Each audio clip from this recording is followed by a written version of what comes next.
Hi there, my name is Shannon, and I'm Willamette Week's music and visual arts editor. I'm here today with rapper and activist Mike Crenshaw.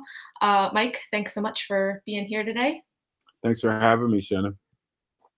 Yeah, so how have you been? How have you been holding up these past few months, and what have you been doing kind of to like stay sane?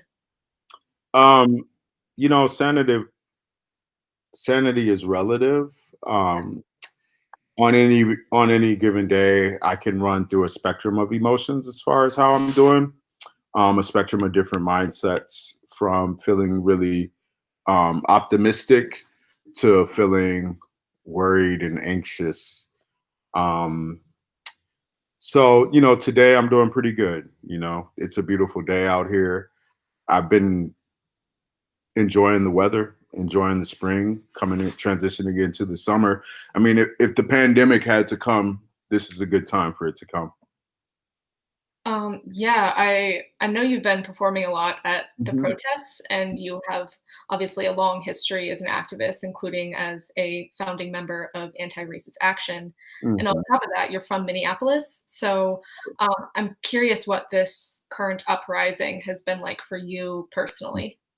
So in this moment, we've been reminiscing, a lot of us who started organizing against violent white supremacists, and making the connections between organized white supremacists, hate and terror, and the state. Um, we started making those connections back then.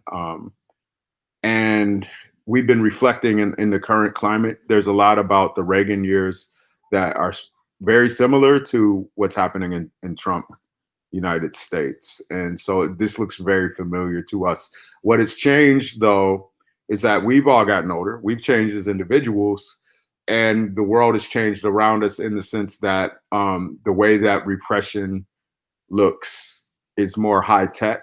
Um, the internet, uh, cameras, cell phone surveillance, the surveillance state has become much more developed. And the kind of performative and theatrical clashes that happen as part of the right wing versus the left wing, and the way the media talks about it, is a little bit more predictable today. When we were doing what we were doing, it was often there might have been some media coverage, but a lot of it didn't happen in front of the cameras.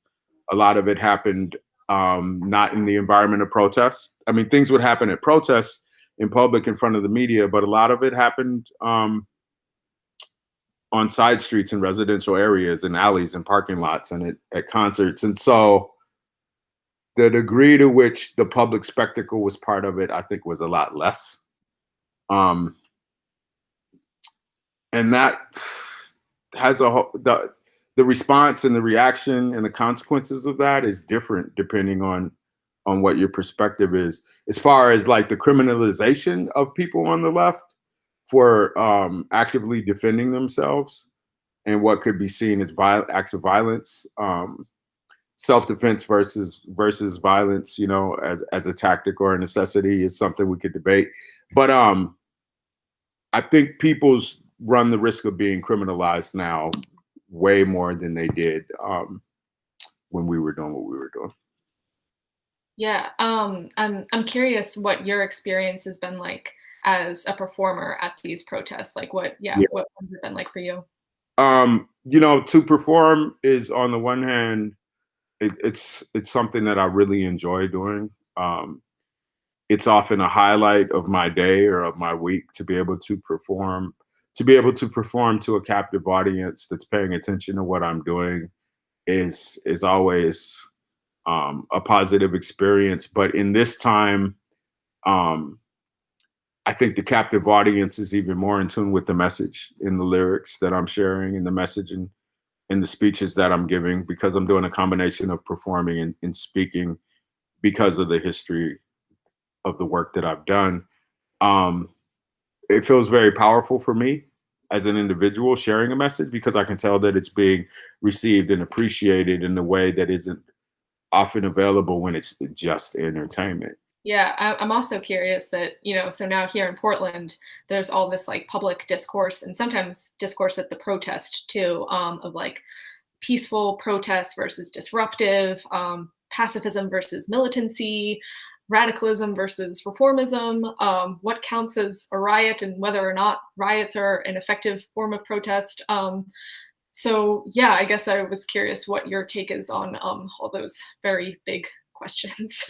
You know, we're these are very big questions because people show up in myriad ways and people are in various stages of development and in various stages of consciousness from their subjective point of view and lived experience, where they're coming from and what they've seen. So, if you look at a cross section of this society, we're a very diverse society, and we're becoming more diverse by the day. And people from different ethnic backgrounds, people from different cultures, the amount, the growth of certain populations starting to slowly eclipse the white majority is central to a lot of the problems that we're facing.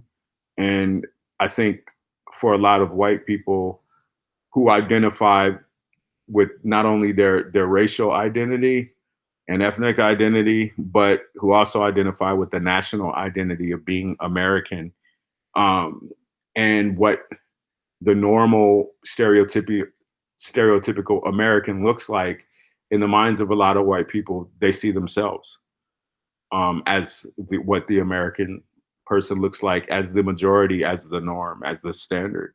And people who aren't white and born and raised here are somehow hyphenated. Like there's an extra step that we have to take to be seen as American. But what we're starting to see is that there's more brown people. There's more people who migrated here from other countries, even though Trump and Obama have kind of um, slowed some of those processes down. So in that context, I think there's a fear that's part of a lot of white people who have this national identity associated with the United States, that they're losing their power, that they might lose some of their privileges because of the tide changing. And I think in a lot of those people, the police have always been seen as the force that protects them from crime and protects them from danger. And it was always the brown people and the black people, or the Muslim people or the terrorists or whatever scapegoat it was historically, that was the dangerous thing. So it's a very complex conversation. And so when people show up to the protest, in a city like Portland that's predominantly white, you're going to see mostly white people at a protest. And then, because this is a response to black people getting murdered by the police, you're going to see some black people, you're going to see some brown people there. You're going to see intersectionality. You're going to see people from um, LGBTQ communities and people identifying and Native people and people identifying with the struggle for Black life in this context because they have their own story and their own experiences as individuals and collectives. So I just think it's really complex, Shannon. And I don't think that in terms of violence, there was this earlier conversation when we were watching Minneapolis go up in flames about whether or not it was Black people who were setting fires and doing property damage and vandalism and so-called looting, or whether it was white people who on the left were part of Antifa and who were really just wanted to break things, and that somehow discredited the rebellion in response to George Floyd's murder. And then on the other side, there were right-wing white people who were there to intentionally set things ablaze and commit acts of violence to not only discredit the protest, but to be opportunists and vigilante against uh, people of color in that environment. And it's not either or, it's both and. All of those things are probably true to some extent. But none of that takes away from the fact that the rage is justified.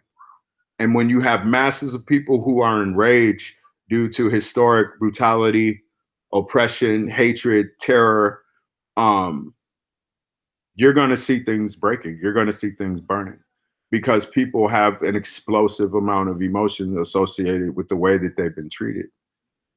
And it's just part of what happens in societies when people need things to change now. When people have been so frustrated that the only way that they can express is sometimes to actually be destructive to make a point. And I'll say this, I'm not saying I'm for it or against it, but in the wake of it, we've seen change that I don't think would have happened if things wouldn't have been damaged to the extent that they were, you know?